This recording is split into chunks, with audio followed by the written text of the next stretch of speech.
वडाध्यक्ष देवकृष्ण पराजुलीलाई के सनद चढेछ? यो हप्ता पोखराको सर्वाधिक चर्चित पात्र एक हुन् देवकृष्ण पराजुली।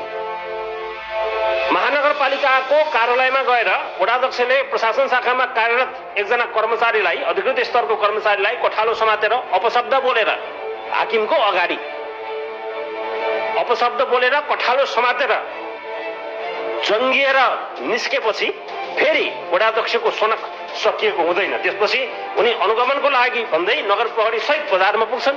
बजारमा पुगेपछि एकजना व्यापारीलाई भन्दै मुक्का बजाउँछ। त्यसपछि व्यापारीहरू आक्रोशित हुन्छन्। वडा कार्यालय घेर्न पुग्छन् व्यापारीहरू।